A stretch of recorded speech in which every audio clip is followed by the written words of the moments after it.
Si ustedes tienen la oportunidad de viajar al antiguo Egipto y enfrentarse a las maravillas que aún hoy en día se mantienen en pie o medio derruidas, se encontrarán frente a toda una serie de enigmas que solo si tienen la información necesaria podrán contemplar.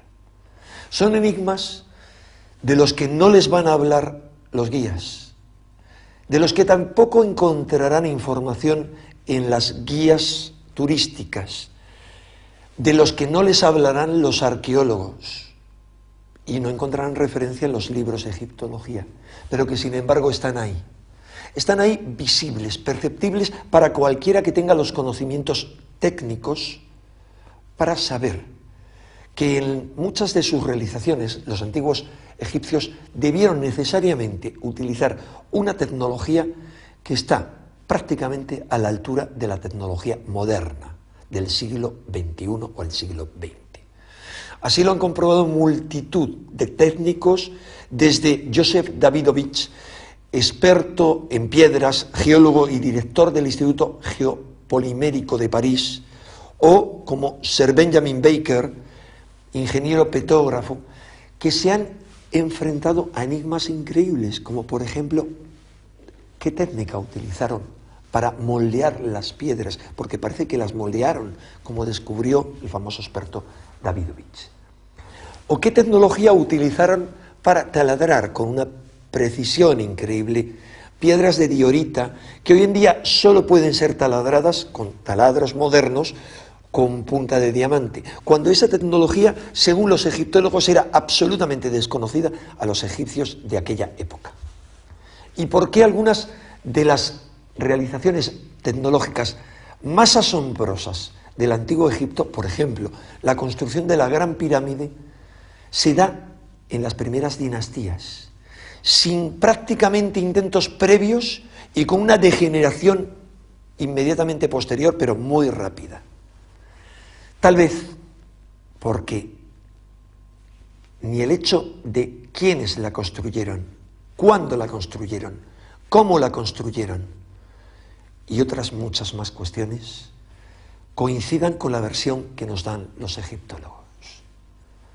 Para comprobar que ellos así, será suficiente con que nos acompañen en este viaje de la mano de Manuel José Delgado, que durante muchos años y a lo largo de muchos viajes ha estudiado algunos de los muchos enigmas que nos plantea la civilización egipcia.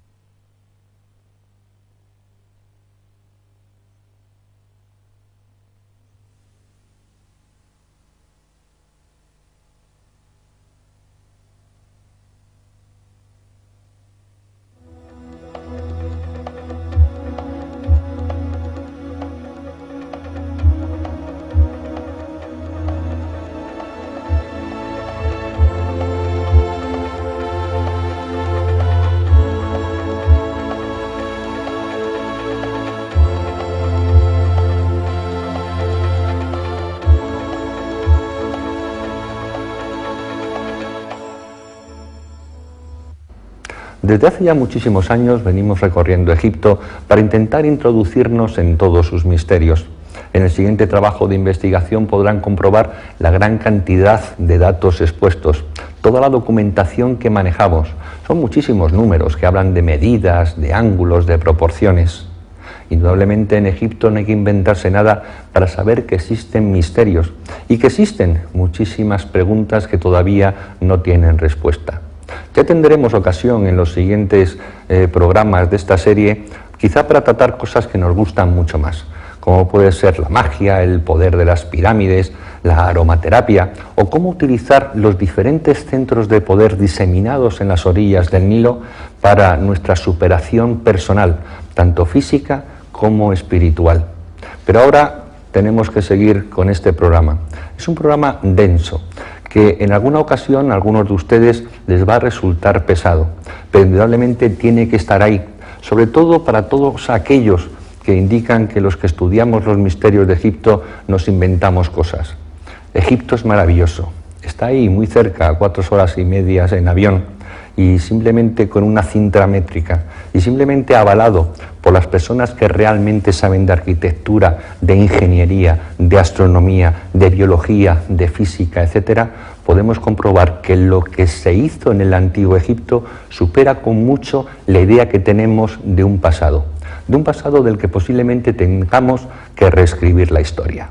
Espero que disfruten viendo este documental lo mismo que nosotros lo hemos hecho al realizarlo.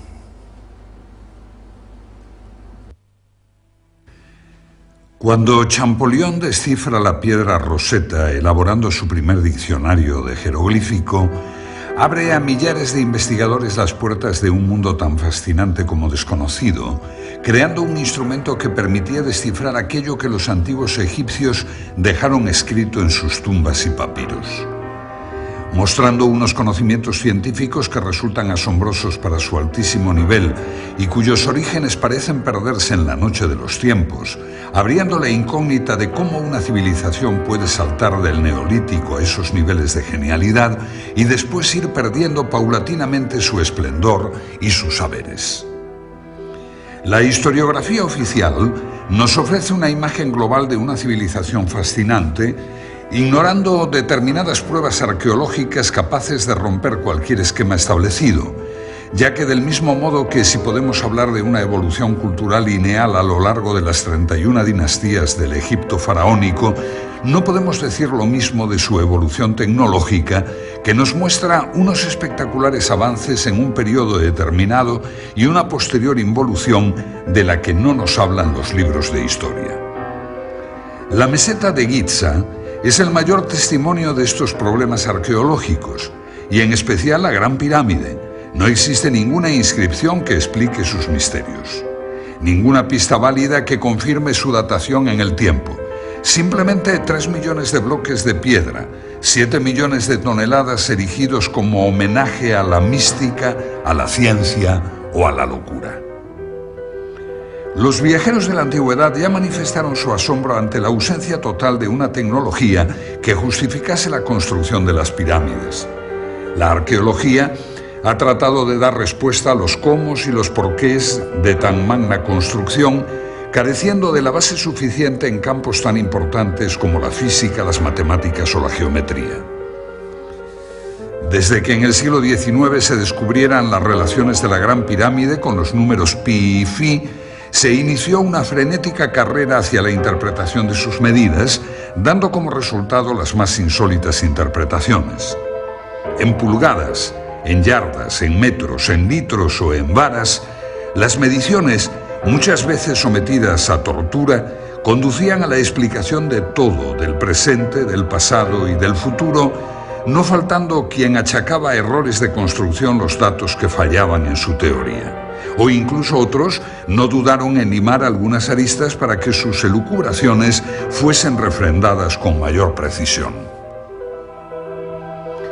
Fue a finales del siglo pasado cuando llegó a Egipto Sir William Matthews Flinders, Petrie, con un sofisticado equipo de medición que incluía teodolitos de alta precisión, niveles ópticos, calibres micrométricos con vernier, goniómetros adaptados a ángulos, catetómetros, anteojos de autocolimación, cintas de Invar, termómetros de Beckman, etc.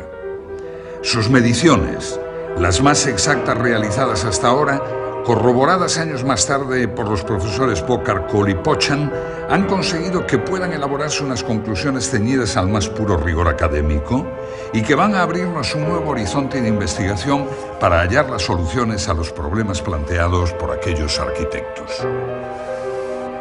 Lo que hace a una disciplina más o menos científica es la medida en que se establezca una preeminencia de los hechos sobre las teorías.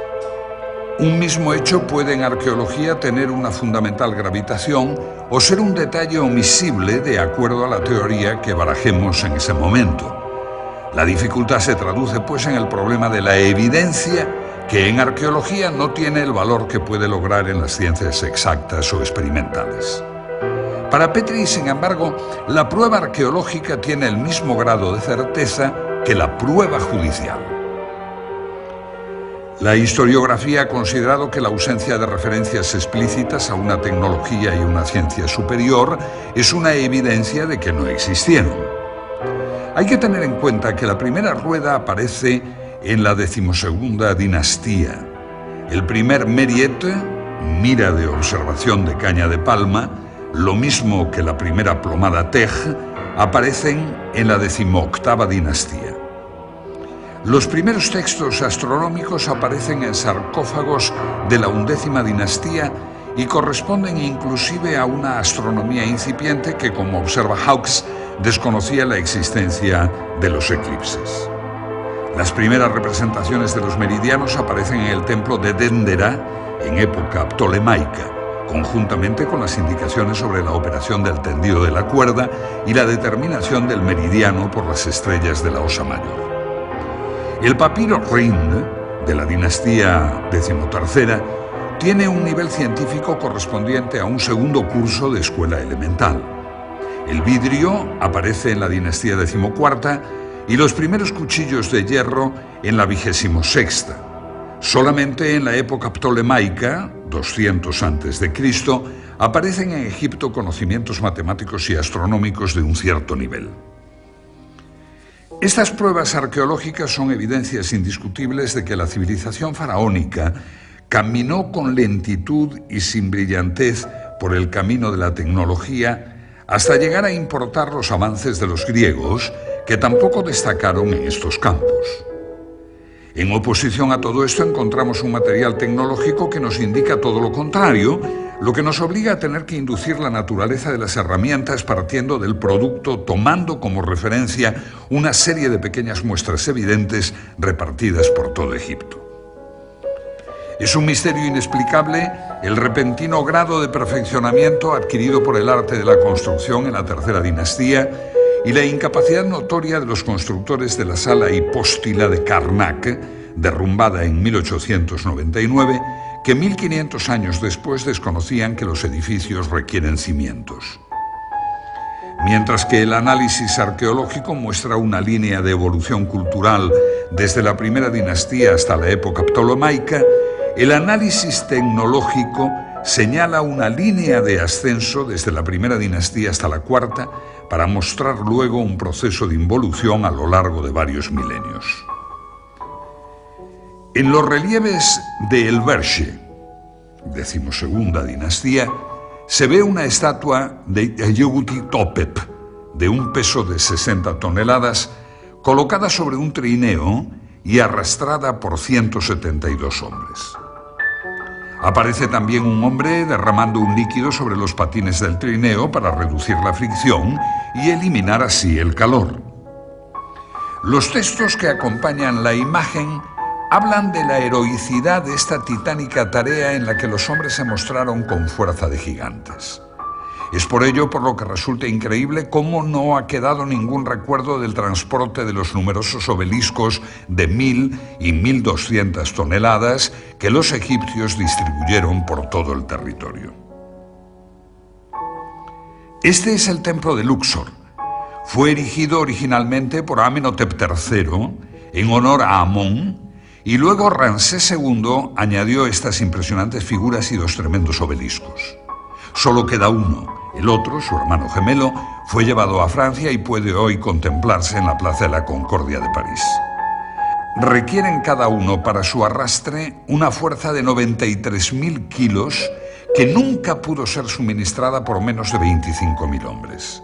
Para subirlo por una rampa se haría necesario un esfuerzo adicional que para un 30% de pendiente exigiría el esfuerzo suplementario de otros 50.000 hombres. Resulta curioso que el transporte de estos colosales monolitos no llamase la atención de los escribas. En el templo mortuorio de Micerinos hay bloques de 200 toneladas.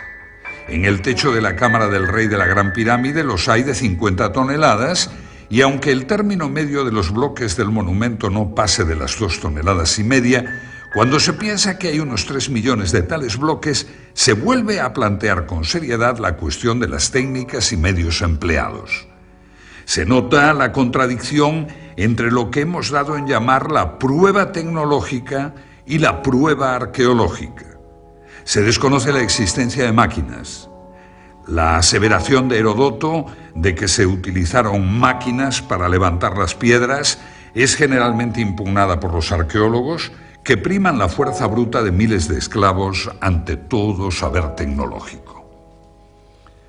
Estamos en el interior de la pirámide de Kefren.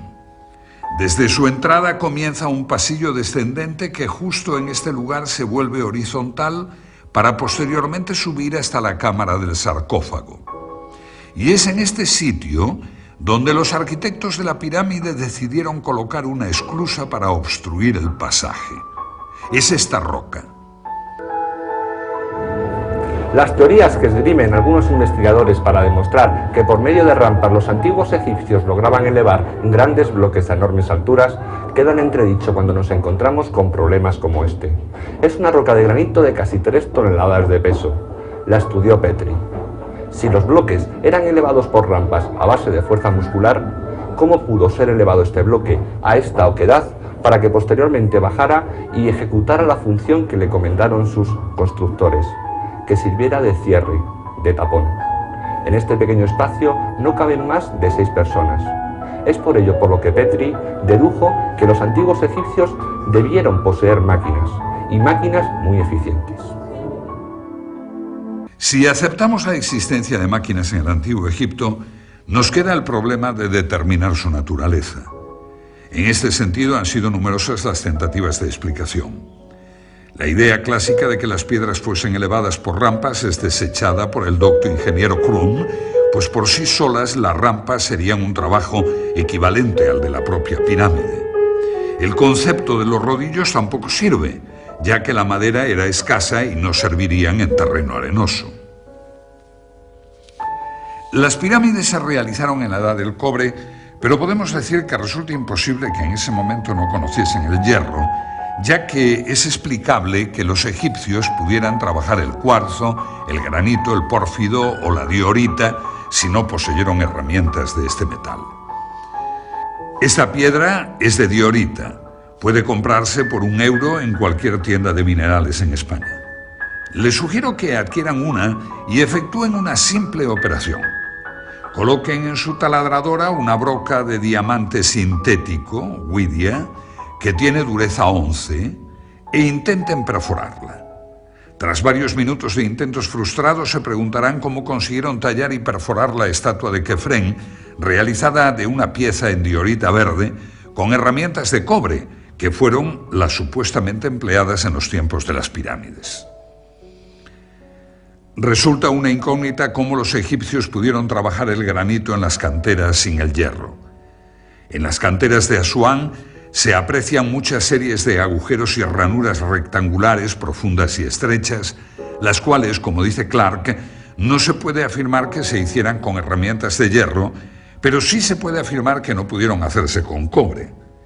Efectivamente, los cortes de la roca en la cantera se producían tras introducir en los orificios piezas de madera que luego se humedecían.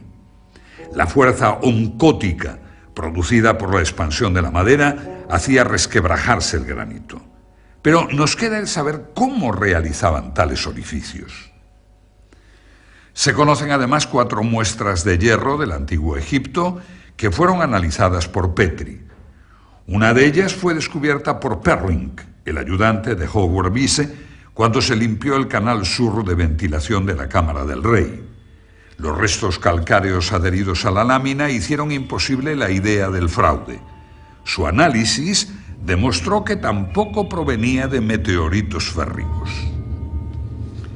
La conclusión obvia es que los antiguos egipcios utilizaron el hierro y que, al igual que otros muchos dispositivos tecnológicos, su empleo parece haber sido mantenido en secreto, dando con ello origen a un serio problema para los arqueólogos que confunden la ausencia de pruebas con la inexistencia de tecnología.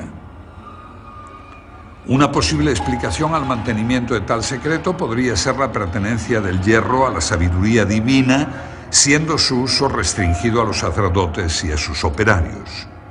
Esa creencia ha pervivido hasta nosotros que denominamos a la industria del hierro como siderometalúrgica, es decir, de origen sideral y posiblemente relacionada con los moradores del cielo. Otro aspecto digno de ser estudiado en la búsqueda de respuestas sobre la tecnología es la forma en que los constructores adosaban los bloques unos a otros sin dejar ninguna separación entre ellos. En cualquiera de nuestros cuartos de baño, la junta entre las losetas del alicatado nunca baja de 1 milímetro. Y si estas plaquetas son de tan solo 20 centímetros, podremos comprender el problema que representa unir monolitos de decenas de toneladas. Ni siquiera una hoja de afeitar penetra en las juntas que pueden ser rectas o curvas, aunque nunca sin perder el íntimo contacto. Las únicas herramientas que poseemos de los artesanos egipcios son algunos cinceles de cobre, de los que se conocen varias colecciones. En general, las perforadoras prehistóricas trabajaban con polvo de esmeril, pero en piezas del Imperio Antiguo, como vasos y platos de granito o de diorita, se encuentran huellas de una punta cuya naturaleza se desconoce, pero que no pudo ser otra que el diamante. Y aquí nos encontramos con otro problema arqueológico, pues el diamante es considerado inexistente en aquella época. El torno de alfarero todavía no había aparecido en la época en que las vasijas de diorita torneada eran ya perfectas. En dinastías posteriores ya no se volvió a trabajar la diorita. Ni siquiera los escultores de la época saíta se atrevieron con este material. No debe extrañarnos que los egipcios de las primeras dinastías poseyeran instrumentos superiores a los de las siguientes, pues esto es lo que revela constantemente el análisis tecnológico. La tecnología muestra más signos de retroceso que progresos en el tiempo.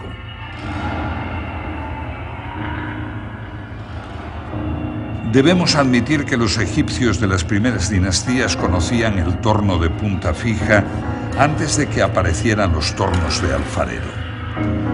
Con el torno egipcio se obtenían incluso superficies esféricas, pues se conocen platos hechos a torno en los cuales la herramienta se movía sobre una línea curva. Tenemos la prueba de que además del torno de punta fija conocían el torno con herramienta articulada móvil. Esta es una importante cuestión tecnológica, pues muy difícilmente podría la herramienta articulada moverse a su vez en forma circular. Que la pieza se movía con independencia de la punta, por otra parte, está probado por ejemplares estudiados por Petri, en los que se puede apreciar por las huellas que la pieza ha sido desmontada para cambiar su centro de giro, una operación familiar para el tornero moderno.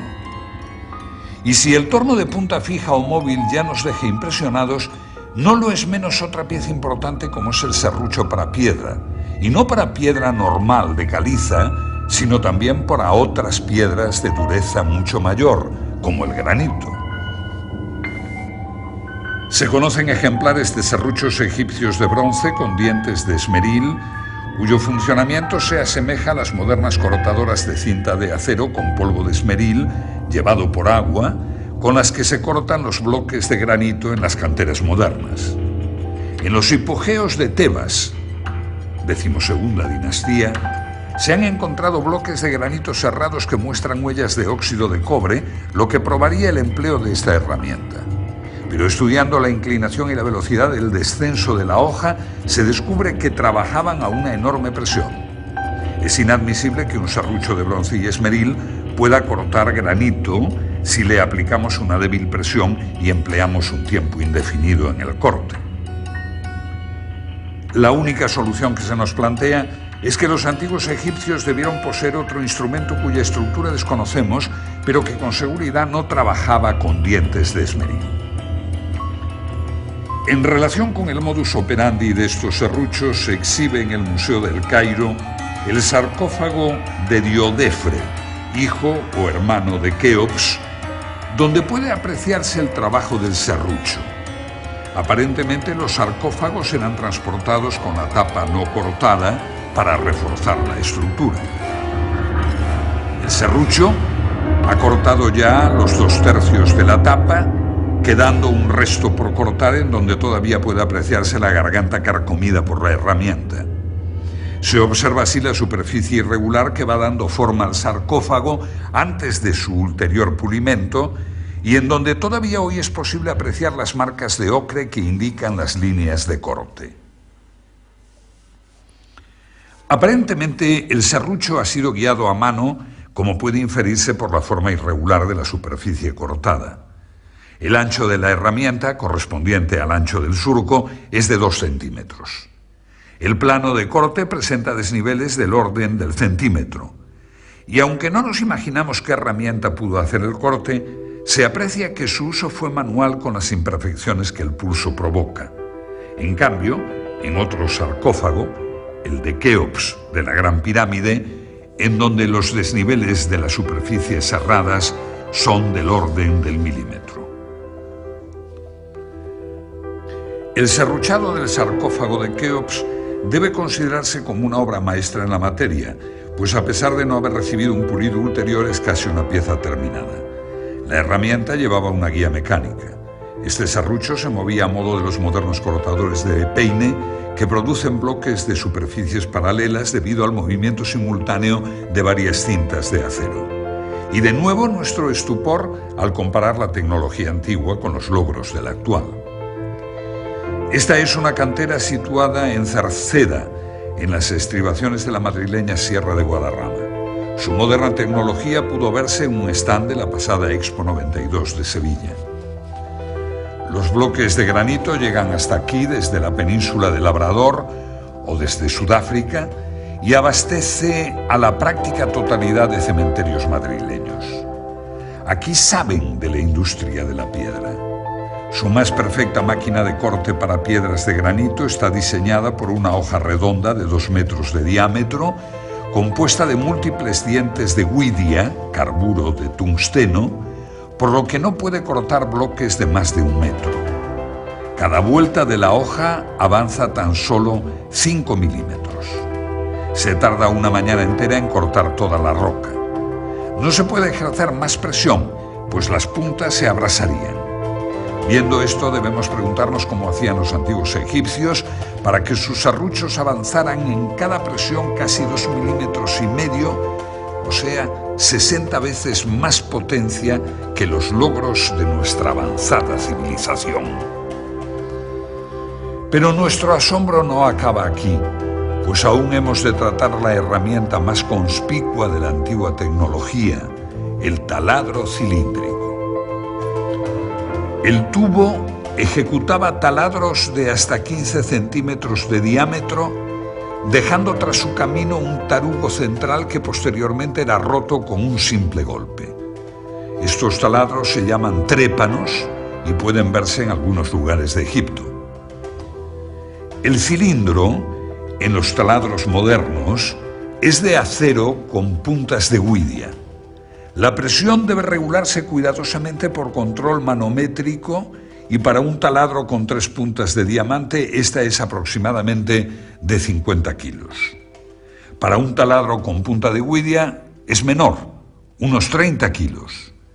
La herramienta de huidia presenta, sin embargo, la ventaja de su gran velocidad tangencial. El diamante, en cambio, debe ser trabajado a baja velocidad, pues puede quemarse. Los taladros modernos, al igual que en las máquinas de corte, avanzan en el granito 4 centésimas de milímetro por vuelta, mientras que la máquina egipcia avanza 2 milímetros, tan solo 50 veces más. La idea de que pudieran operar por golpes o escoriaciones es rechazada, pues no hay ninguna huella de semejante proceder. La posibilidad del empleo de 2 herramientas aplicadas alternativamente, una de las cuales se limitaría a ensanchar el surco dejado por la otra, es descartada, pues se conocen trépanos con el tarugo aún dentro. No queda otra alternativa que aceptar que estos instrumentos trabajaban bajo una presión de 2.000 kilos o de que poseyeran un instrumento cortante 50 veces más duro que el diamante. Y con esto ni siquiera sueñan los tecnólogos modernos. Un tarugo de pórfido blanco y negro, correspondiente a la primera dinastía, fue estudiado por Petri, indicando que posterior a esta fecha ya no se volvió a trabajar el pórfido, piedra extremadamente difícil de mecanizar tanto por su dureza como por su textura heterogénea. El mismo autor pudo fotografiar un trépano con un tarugo de 70 centímetros de diámetro. Esta tecnología egipcia queda muy por encima de las posibilidades mecánicas de nuestra era espacial. Aunque como realización tecnológica de alta precisión no existe nada en el mundo entero que iguale el revestimiento calcáreo de la Gran Pirámide. Hoy se pueden contar con los dedos de una mano, pero en su día fueron 27.000. Y es de lamentar la destrucción de este revestimiento de mármol, pues no solo se nos ha privado del placer estético de su contemplación, sino también de la posesión de una obra que podemos con toda seguridad considerar la más grande creación de la tecnología de todos los tiempos. Poseían superficies planas de más de 3 metros cuadrados. Muestran un paralelismo a lo largo de sus aristas de casi 2 metros del orden de las 5 centésimas de milímetro, es decir, en íntimo contacto. La apertura media de la junta es del orden de 5 décimas de milímetro. Además, para mayor asombro, utilizaron en las juntas yeso de rápido fraguado. La tarea parece imposible. Petri constató que no existían en el pavimento huellas de arrastre de los bloques, ni tampoco existen en ellos puntos de engarce para grúas o cuerdas. Además, para mayor asombro, colocaron en las juntas yeso de rápido fraguado que obligaba a colocar el bloque al primer intento sin posibilidad de posteriores movimientos. Y esta es tan solo la primera fila de las más de 200 que tiene la pirámide hasta la cumbre. La única posibilidad de solución nos la ofreció la moderna tecnología en las canteras actuales: la succión. Mediante una campana de vacío actuando sobre una superficie pulida, se levantan hoy piedras de hasta 2 toneladas de peso. Pero, ¿cómo hacían los antiguos egipcios con bloques de más de 16 toneladas? Los 90 grados exactos que forman los diedros de los bloques debieron recibir su último tratamiento en el taller donde se producían. La construcción con bloques prefabricados de una línea recta de 230 metros presupone un control de la angularidad del orden del segundo de error. Pues bien, en la actualidad, para las mejores escuadras normalizadas por la industria moderna, norma DIN 875 admite errores de más o menos 3 centésimas de milímetro, cantidad algo superior que los errores de angulación y paralelismo de la obra egipcia. Teniendo en cuenta que los mejores instrumentos no ópticos miden con errores de más de 300 segundos, se demuestra como un teorema que los egipcios debieron poseer instrumentos ópticos y además de alta precisión, ya que el anteojo de autocolimación corriente, por ejemplo, da errores del orden de los 5 segundos. La construcción de uno de los bloques de revestimiento de 20 metros cuadrados de superficie es una tarea equivalente al pulido del espejo del telescopio de Monte Palomar. Para comprender la magnitud de la obra egipcia bastará observar que aquellos fabricaron 27.000 de estos bloques. Lograron, hace 7.000 años, la producción en masa de instrumentos ópticos que la industria moderna solo produce en escala artesanal. Ninguna otra época histórica realizó tareas de esta naturaleza, por lo que debemos considerar con seriedad lo que ello implica en el dominio de la mecánica, la óptica y la geometría. Con estos planteamientos ya debemos ir desterrando el concepto de casualidad en los restos de la cultura egipcia.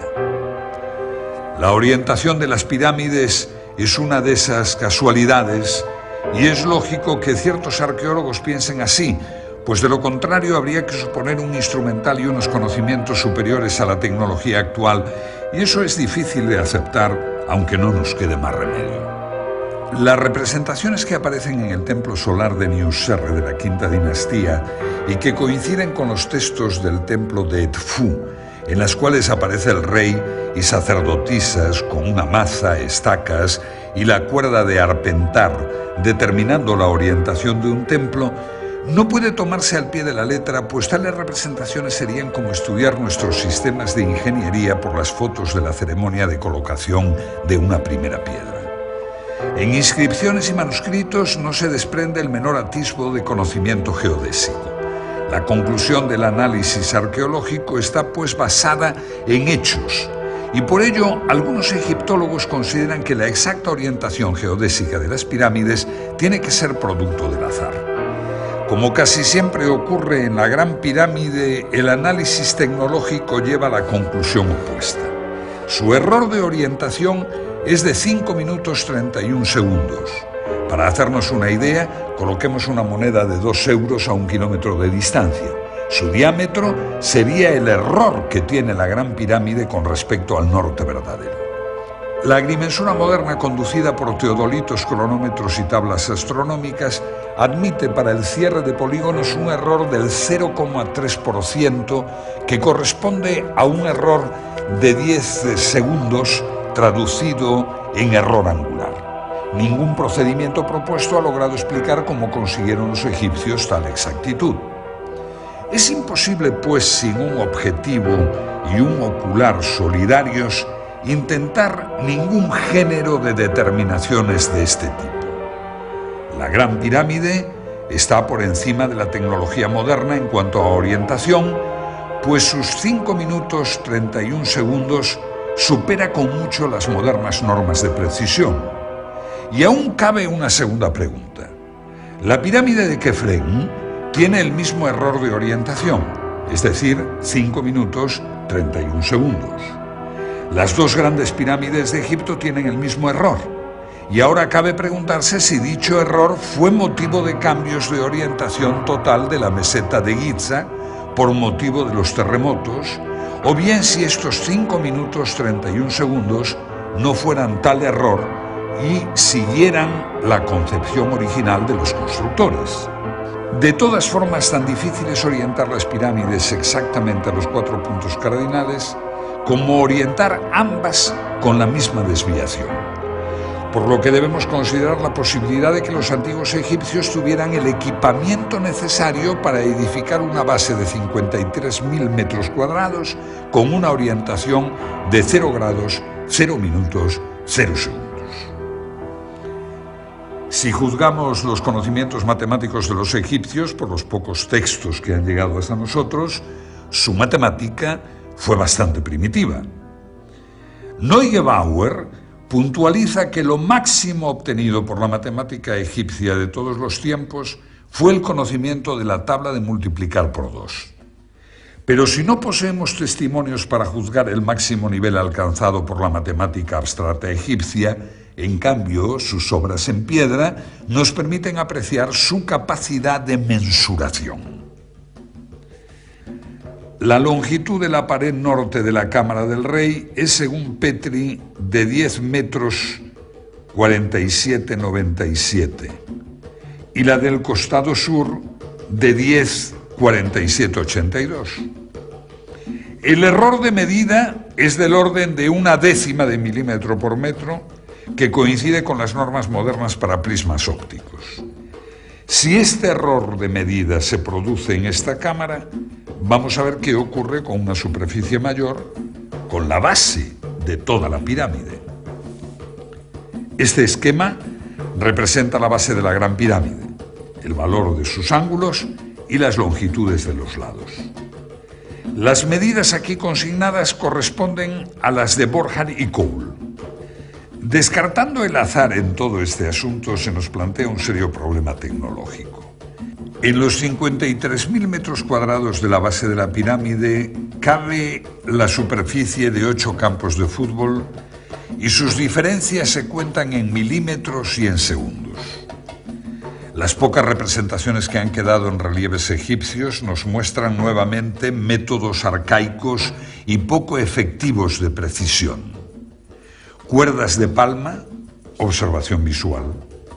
El único metal de que disponían era el cobre, pero en tal distancia de 230 metros, las diferencias diurnas de más de 20 grados entre las 10 de la mañana y las 2 de la tarde representa una dilatación del cable de más de 80 centímetros.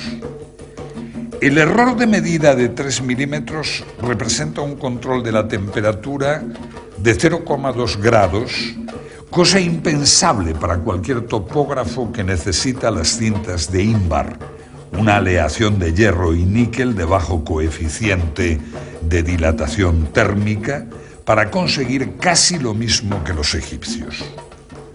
Termómetros, conocimiento de la física de los metales, equipos ópticos, y tan solo lo que se ha encontrado en las excavaciones son cuerdas de palma, que es lo mismo que tener la evidencia de que los egipcios podían viajar a 200 kilómetros por hora y tan solo encontrar en papiros y relieves la inconfundible estampa de un famélico camello.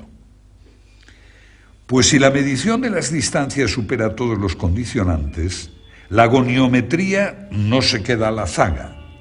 La goniometría es la ciencia de la angulación y constituye en la Gran Pirámide el punto crucial de discrepancia entre el análisis arqueológico conducido filológicamente y el análisis arqueológico que utiliza elementos tecnológicos.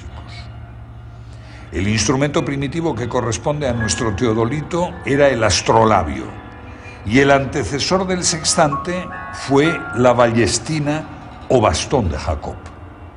Con cualquiera de estos instrumentos el error que se cometía era del orden de 30 minutos. En cuanto a otros instrumentos no ópticos, todavía se emplean para agrimensura de baja precisión ciertos dispositivos como la escuadra de pínulas, siendo las pínulas cerdas o hilos de nylon, y las escuadras de espejo. El error de estos instrumentos se puede apreciar en los 20 minutos. Cuando pasamos a estudiar la goniometría egipcia, nos encontramos con la sorpresa de que aquellos tecnólogos medían ángulos con la precisión de un segundo de arco. Esto debe considerarse como sobrenatural, pues trasciende ampliamente la capacidad del ojo humano, que es como aseguran que fue orientada la pirámide. El ángulo noroeste de la Gran Pirámide mide 89 grados 59 minutos 58 segundos, lo que, tratándose de un replanteo, es indicativo de una precisión del orden de un segundo. Los buenos teodolitos modernos miden con el mismo error observado en el monumento de un segundo. Estos errores son inevitables para la cantidad de factores incidentes, tales como errores de la lectura de los nonios, dilatación térmica de instrumentos y elementos de lectura, errores de nivelación, error de arrastre, viento, errores de apreciación sobre el retículo, refracción atmosférica, etcétera, etcétera, y parece ser que todo ello fue tenido en cuenta por los topógrafos egipcios.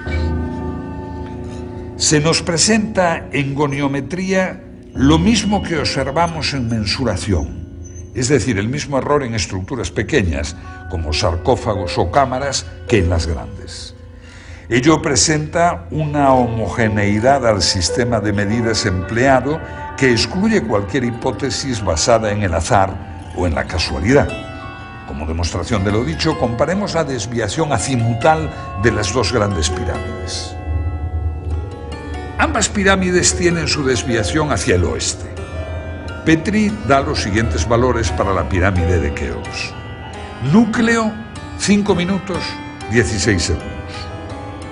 Pasajes, 5 minutos, 49 segundos. Revestimiento este, 5 minutos, 30 segundos. Promedio, 5 minutos, 31 segundos. Para la pirámide de Kefren, otorga los valores 5 minutos, 37 segundos para los pasajes y 5 minutos, 26 segundos para el revestimiento, obteniendo un promedio de 5 minutos, 31 segundos. Este resultado nos muestra el exacto paralelismo de dos estructuras separadas por más de medio kilómetro de distancia. En ambos casos, el instrumento necesario para efectuar medidas de esta precisión debió tener un error por debajo del segundo. Como puede apreciarse en la tabla azimutal, el cuerpo de la pirámide de Keops, sus pasajes y su revestimiento del lado este se encuentran en un exacto paralelismo que coincide asimismo con el del revestimiento, cuerpo y pasaje de la pirámide de Kefren. Por esta circunstancia, la observación de que los otros lados, norte, sur y oeste, de la base de la Gran Pirámide están orientados 3 minutos hacia el este del norte con relación a la dirección anterior, revela un hecho intencionado. El lado oeste de la base representa con exactitud milimétrica el promedio del lado norte y del sur. Otro interesante problema lo constituye la perfecta euclicidad y horizontalidad del plano de la base de la Gran Pirámide. El asunto es altamente atractivo porque la nivelación debió efectuarse prescindiendo de las direcciones diagonales, ya que en el centro los constructores dejaron sin tocar la piedra de la meseta y solamente rebajaron el perímetro. Este mismo mogote central dificulta las operaciones de cuadración del perímetro de la base, que debió ser efectuada por medios puramente ópticos.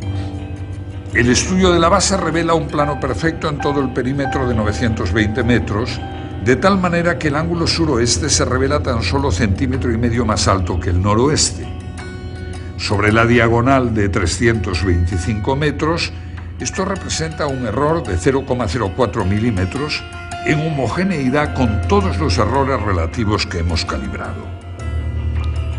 Respecto a los dispositivos de observación de los egipcios, conocemos solamente el merjet, o vara del observador de las horas, que era una vara de palma con una comisura en V en la parte superior, empleado para medir por la altura de las estrellas las horas de la noche. Con este artilugio no pudieron avanzar mucho en sus conocimientos astronómicos. La pregunta obvia es si es posible calcular la cifra de 365,2425 días por la simple observación de un fenómeno tal como la crecida del Nilo. La meteorología no presenta un grado de regularidad que permita estadísticas de esta exactitud. Ello requeriría, en el mejor de los casos, estadísticas de muchos milenios, lo cual nos retrotrae al problema que se quiere soslayar con el argumento. Hay una cierta lógica en admitir que no puede hacerse un gran progreso en astronomía si el mismo no va acompañado de un progreso paralelo en óptica. La historia muestra que en ningún caso se dio un progreso aislado en una rama particular de la ciencia si todas las otras ramas no fueron adelantadas en medida paralela. La capacidad de medición de los egipcios no puede ser considerada como un hecho aislado en medio de un desconocimiento general de la ciencia y la tecnología. No es posible hacer medidas de precisión si no se posee al mismo tiempo un vasto conocimiento de la óptica, la matemática, la termología, etc. Todo ello sin tener en cuenta que una medida de precisión debe inspirarse en algún propósito específico. Es evidente entonces la completa disociación entre una ciencia avanzada y lo que aparece en sus pinturas y escritos. La oposición entre el análisis arqueológico y el análisis tecnológico llega al extremo de pintarnos dos mundos heterogéneos que marchan en sentido inverso, uno que aprende con lentitud y otro que olvida rápidamente.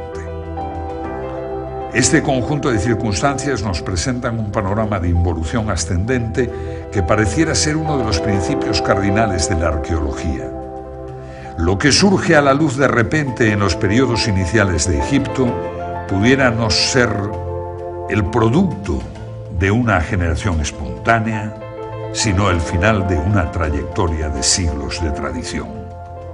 Admitir esto, un largo itinerario cultural desconocido para nosotros, es más ajustado a la realidad de los hechos históricos que suponer la creación de evolucionadas técnicas científicas y perfeccionados instrumentos que de repente, por arte de magia, hacen su aparición en el escenario del Nilo. La Gran Pirámide es la obra imposible.